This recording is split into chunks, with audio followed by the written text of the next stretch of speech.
നമസ്കാരം, ഞാൻ ഡോക്ടർ തസ്ലീന. നമ്മളിന്ന് സംസാരിക്കാൻ പോകുന്നത് പ്രൊലാക്റ്റിൻ ടെസ്റ്റിനെ കുറിച്ചാണ്. എന്താണ് പ്രൊലാക്റ്റിൻ എന്നത് തന്നെ പറഞ്ഞു തുടങ്ങാം നമുക്ക്. മസ്തിഷ്കത്തിലെ പിറ്റ്യൂട്ടറി ഗ്രന്ഥി ഉൽപ്പാദിപ്പിക്കുന്ന ഒരു ഹോർമോണാണ് പ്രൊലാക്റ്റിൻ. ഇത് മുലയൂട്ടലിൽ ഉൾപ്പെടുന്നു.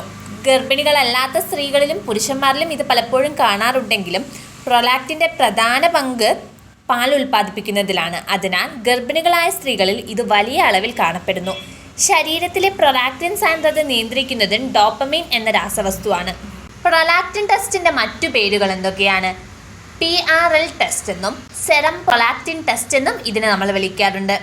പ്രൊലാക്റ്റിൻ ടെസ്റ്റ് രക്തത്തിലെ പ്രൊലാക്റ്റിൻ്റെ അളവ് വിശകലനം ചെയ്യുന്നു.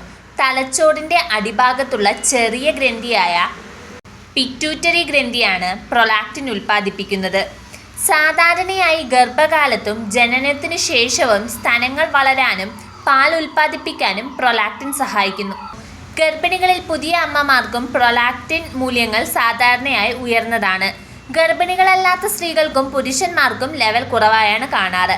പ്രൊലാക്റ്റിൻ മൂല്യങ്ങൾ സാധാരണത്തേക്കാൾ ഉയർന്നതാണെങ്കിൽ ഇത് പലപ്പോഴും അർത്ഥമാക്കുന്നത് പ്രൊലാക്റ്റിനോമ എന്നറിയപ്പെടുന്ന പിറ്റ്യൂട്ടറി ഗ്രന്ഥിയുടെ ട്യൂമർ ഉണ്ടെന്നാണ്. ഈ ട്യൂമർ ഗ്രന്ഥിയിൽ ധാരാളം പ്രൊലാക്റ്റിൻ ഉൽപ്പാദിപ്പിക്കുന്നു.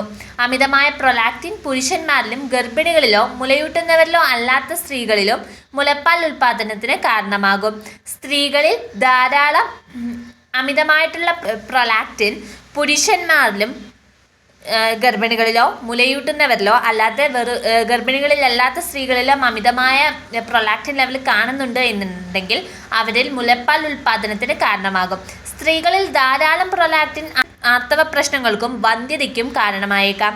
പുരുഷന്മാരിൽ ഇത് സെക്സ് ഡ്രൈവ് കുറയുന്നതിനും ഉദ്ധാരണക്കുറവിനും കാരണമായേക്കാം. ഉദ്ധാരണം നേടാനോ നിലനിർത്താനോ ഉള്ള കഴിവും കുറയാൻ സാധ്യതയുണ്ട്. പ്രൊലാക്റ്റിനോമകൾ സാധാരണയായി ദോഷകരമല്ലാത്തവയാണ്, ക്യാൻസർ അല്ലാത്തവ. എന്നാൽ ചികിത്സിച്ചില്ലെങ്കിൽ ഈ മുഴകൾ ചുറ്റുമുള്ള ടിഷ്യൂകളെ നശിപ്പിക്കും. ആർക്കൊക്കെയാണ് പൊതുവെ പ്രൊലാക്റ്റിൻ ടെസ്റ്റ് നിർദ്ദേശിക്കാറുള്ളത്? ഒരു വ്യക്തിക്ക് ഒരു പ്രൊലാക്റ്റിനോമയുടെ ലക്ഷണങ്ങളുണ്ട്. ഉദാഹരണത്തിന് വിശദീകരിക്കാനാകാത്ത തലവേദന, കാഴ്ച വൈകല്യം, മുലപ്പാൽ ഡിസ്ചാർജ് എന്നിവയുണ്ടെങ്കിൽ പ്രൊലാക്റ്റിൻ ടെസ്റ്റിന് നിർദ്ദേശിച്ചേക്കാം.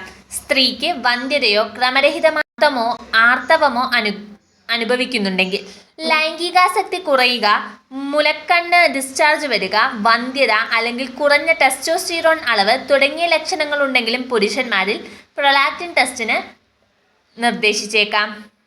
ഒരു വ്യക്തിക്ക് പ്രൊലാക്റ്റിനോമ ഉള്ളപ്പോൾ ട്യൂമർ വളർച്ചയിൽ ചികിത്സയോടുള്ള പ്രതികരണം നിരീക്ഷിക്കാൻ പ്രൊലാക്റ്റിൻ്റെ അളവ് ഇടയ്ക്കിടെ നമ്മൾ ടെസ്റ്റ് ചെയ്യുന്നതായിരിക്കും. പ്രൊലാക്റ്റിനോമ റെക്കറൻസ് നിരീക്ഷിക്കാൻ കൃത്യമായ ഇടവേളകളിൽ അവർ നിരീക്ഷിച്ചുകൊണ്ടിരിക്കാം. ഒരു വ്യക്തിക്ക് ഹൈപ്പോപിറ്റ്യൂട്ടറിസം പോലുള്ള പിറ്റ്യൂട്ടറി ഡിസോർഡർ ഉണ്ടെന്ന് ഒരു ഹെൽത്ത് കെയർ പ്രൊഫഷണൽ സംശയിക്കുമ്പോൾ വളർച്ചാ ഹോർമോൺ പോലുള്ള മറ്റ് ഹോർമോണുകളുടെ അളവുകൾക്കൊപ്പം പ്രൊലാക്റ്റിൻ മൂല്യങ്ങളും ടെസ്റ്റ് ചെയ്യുന്നതാണ്.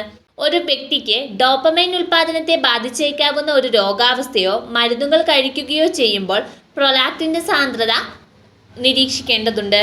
പ്രൊലാക്റ്റിൻ ടെസ്റ്റ് ഒരു സാധാരണ ബ്ലഡ് ടെസ്റ്റിൻ്റെ ഗണത്തിൽ പെട്ടത് തന്നെയാണ്. അതിന് പ്രത്യേകിച്ച് മുൻകരുതലുകളൊന്നും എടുക്കേണ്ടതില്ല. സാധാരണ നിങ്ങളൊരു ടെസ്റ്റിന് പോകുന്നത് പോലെ തന്നെ പോയി blood sample lab technician collect ചെയ്യുന്നതായിരിക്കും. അതിൽ നിന്നും അവർ പ്രൊലാക്റ്റിൻ അളവ് നിരീക്ഷിക്കുന്നതായിരിക്കും.